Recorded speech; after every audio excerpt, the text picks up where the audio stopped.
Justice in the Ottoman Empire wasn't just about laws, it was about fear. Punishment was often brutal, designed to make an example of wrongdoers in the most horrifying ways. From excruciating mutilations to merciless public executions, these methods were as terrifying as they were effective. While the empire is remembered for its grandeur, its justice system had a dark side. Let's explore some of the most chilling punishments in Ottoman history.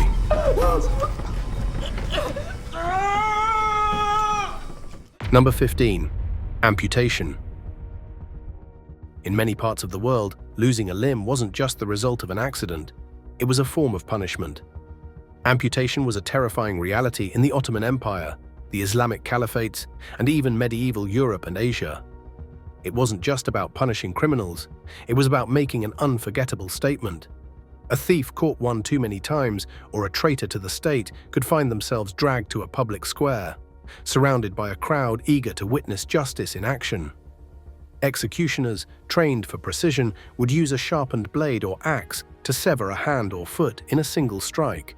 To stop the victim from bleeding out on the spot, the wound was sometimes cauterized with heated metal. But even then, infections were common, and many didn't survive. These brutal punishments served as a chilling deterrent.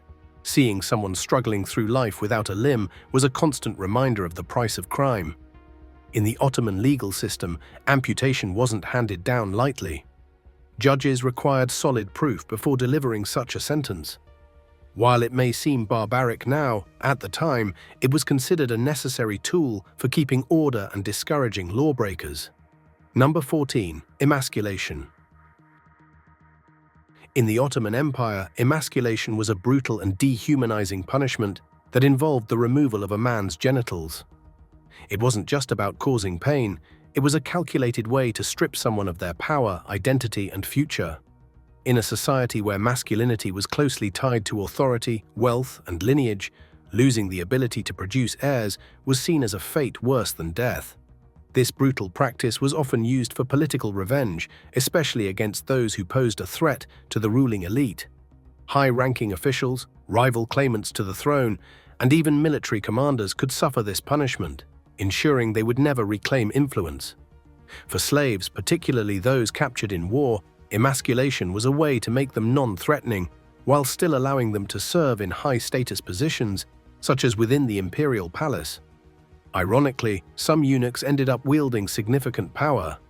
The chief black eunuch, one of the most influential figures in the empire, controlled access to the sultan's harem and had the ruler's ear. But despite their political influence, the psychological toll was devastating. In a culture that valued family honor and legacy, being stripped of the ability to father children meant losing one's place in society entirely. Number 13. Impalement. Not all executions were about delivering a swift death. Some were meant to instill absolute terror. Among the most feared punishments in the Ottoman Empire was impalement, a method so agonizing that victims could suffer for days before finally succumbing. This brutal practice involved driving a long wooden or metal stake through the body, typically starting from below and exiting through the chest, back, or even the mouth. What made impalement especially horrifying was its precision. If the stake was inserted carefully, avoiding major organs, the condemned wouldn't die instantly.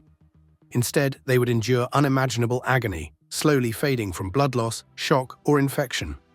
Some reports claim that victims remained alive for up to 3 days, writhing in pain while crowds looked on, forced to witness their suffering as a grim warning. This wasn't just about punishing criminals, it was a strategic tool of fear. Authorities used impalement to make an unforgettable example of traitors, rebels, and those accused of grave offenses. These executions were staged in highly visible areas, bustling city squares, fortress walls, and roads leading into rebellious territories, ensuring that anyone passing by would think twice before defying Ottoman rule. Though many associate impalement with Vlad the Impaler, the infamous Wallachian ruler who used it against both enemies and criminals, the Ottomans had their own version. While Vlad was known for refining the technique to prolong suffering, the empire wielded it as a weapon of psychological warfare, reinforcing its dominance through sheer brutality. Number 12. Kurbash. The kurbash was no ordinary whip. It was a terrifying instrument of control, stretching about a yard long and traditionally crafted from the tough, dried leather of a hippopotamus or rhinoceros. More than just a tool for discipline, it symbolized state authority, widely used across North Africa and the Ottoman Empire to punish, intimidate, and enforce obedience. Officials didn't reserve the kubash solely for criminals. It played a brutal role in extracting confessions, ensuring tax compliance, and keeping laborers in check.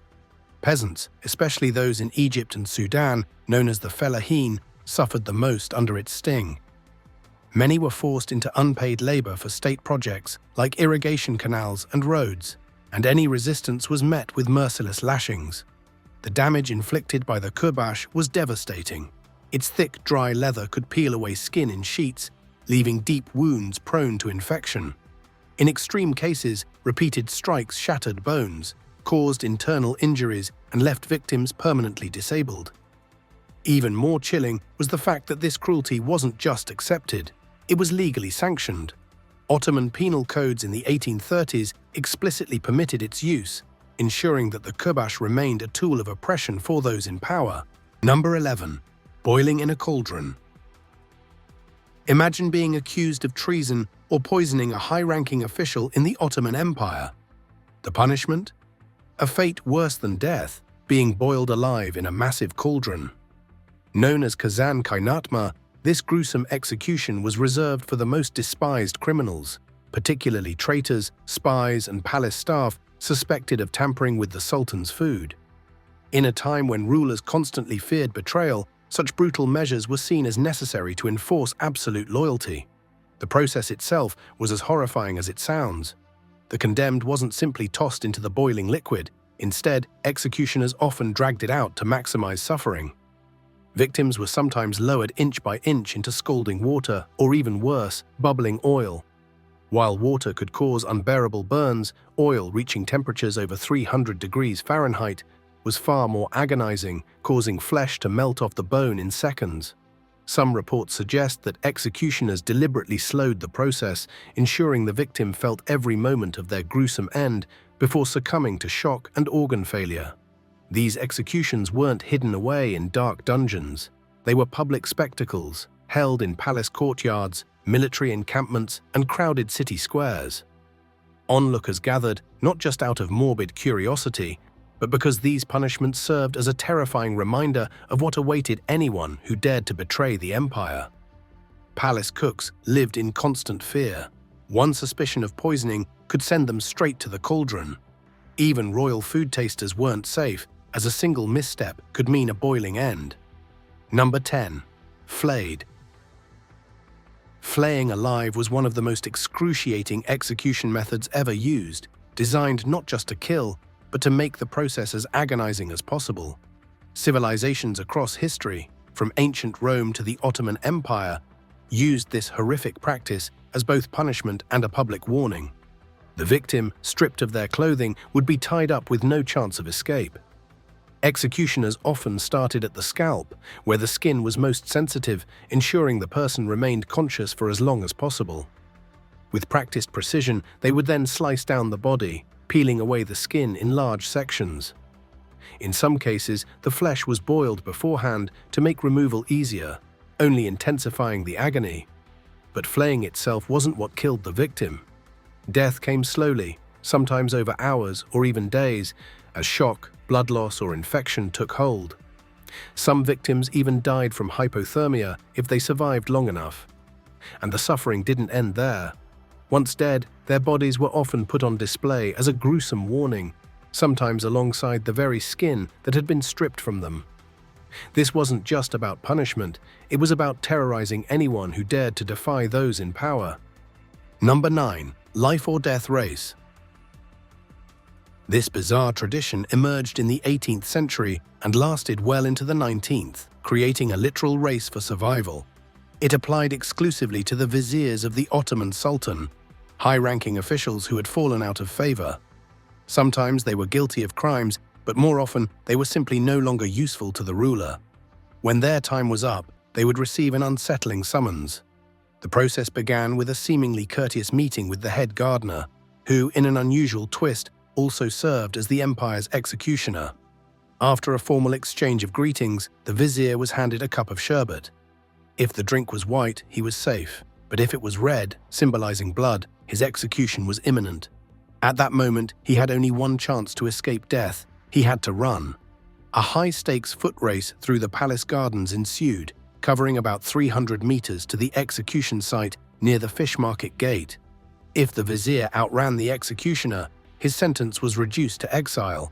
If not, the outcome was fatal. The origins of this strange tradition remain unclear, but the last recorded winner of this deadly race was Grand Vizier Hakir Sahil Pasha in November 1822. Number 8. Eye gouging. This wasn't just a punishment, it was a terrifying spectacle, a lesson burned into the minds of everyone who witnessed it. In many societies, only the most despised criminals, traitors, rebels, and enemies of the state were subjected to such a horrific fate. The message was clear: take away someone's sight and you strip them of everything.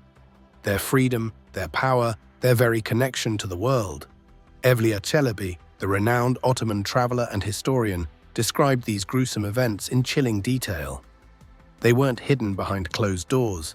They played out in the heart of busy cities, right in the middle of packed public squares. Justice wasn't just about punishing the guilty. It was about instilling fear in everyone else. The condemned, bound and helpless, had no escape as a sharp blade, sometimes a dagger, other times a scorching hot metal rod, was driven into their eyes, their screams drowned out by sheer agony. But the pain didn't end there. Blindness wasn't just physical torment, it was a lifetime of suffering. Stripped of independence, left to navigate a world of darkness, many saw it as a fate worse than death. And that's exactly why rulers used it, to ensure no one dared to challenge their rule. Number 7. Galley labor. In the 16th century, the Ottoman Empire relied on galley labor to power its navy and fuel massive construction projects. But this wasn't just about punishment, it was a way to control society while serving the empire's expansion. Instead of using only professional sailors or enslaved rowers, the Ottomans sentenced criminals to grueling labor aboard warships.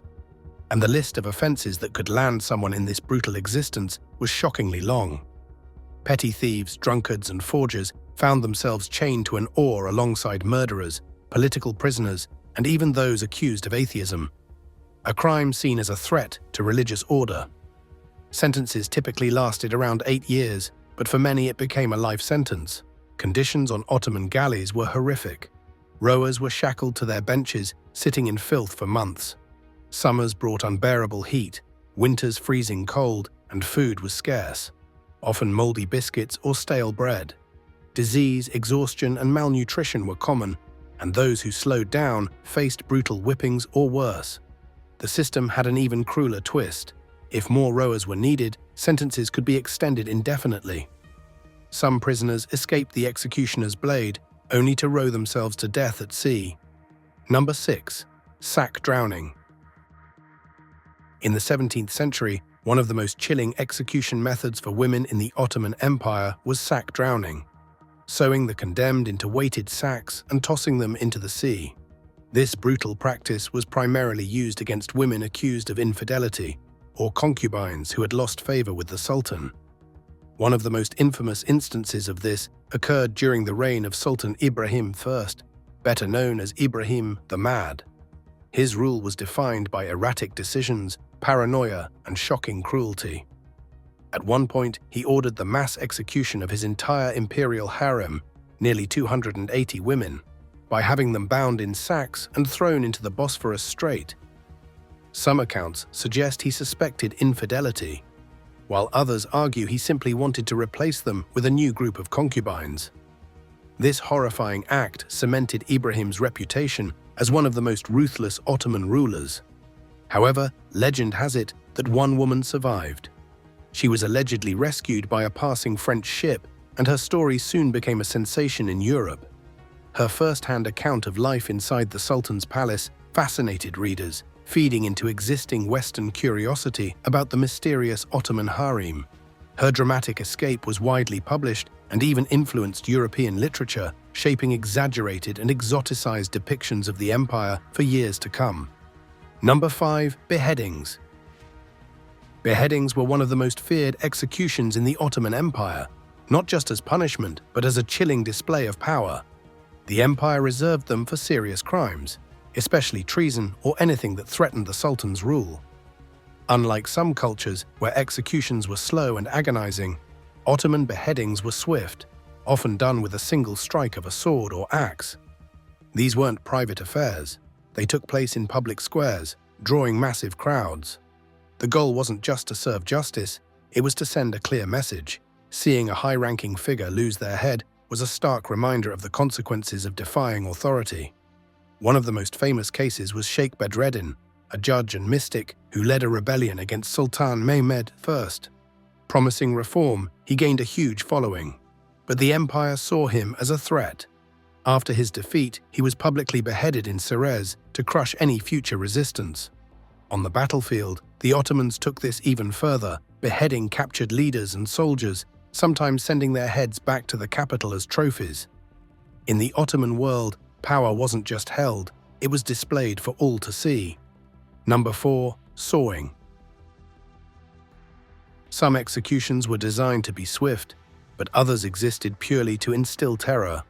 One of the most gruesome punishments in the Ottoman Empire was testere il kesme, execution by saw. Reserved for the worst crimes like treason or acts of sacrilege, this method wasn't just about ending a life.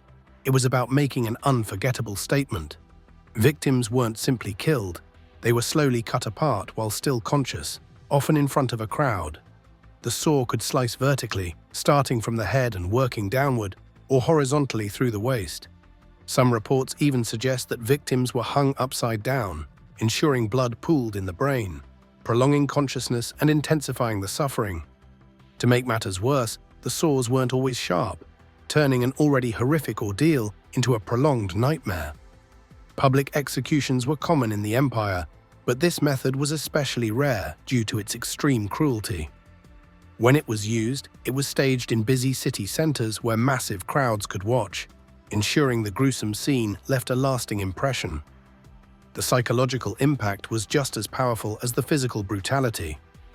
People who witnessed it carried the horror with them, reinforcing the empire's absolute authority. Even by Ottoman standards, this was considered excessive, and it was seldom used. But when it was, it served its purpose, terrifying the public into obedience with the most harrowing form of justice imaginable. Number 3. Rhinotomy. Mutilation has long been used as a brutal form of punishment, and cutting off noses or other facial features like ears and lips was one of the most dehumanizing methods. This wasn't just about physical pain, it was a public mark of shame, meant to strip someone of their dignity and identity. Since the nose is a defining feature of the face, its removal served as a permanent reminder of a person's so-called crime. This practice, known as rhinotomy, was especially common in the Byzantine and Ottoman empires. Even emperors weren't spared. Justinian II had his nose cut off in 695 AD after being overthrown. For women, the punishment was even more ruthless. While a man caught in an affair might be flogged, an unfaithful woman could have her nose removed as a form of social punishment. In some cases, her husband was forced to carry out the act himself, turning personal betrayal into an unbearable tragedy.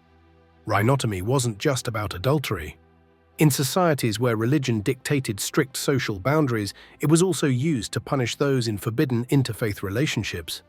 This cruel method didn't just harm the individual.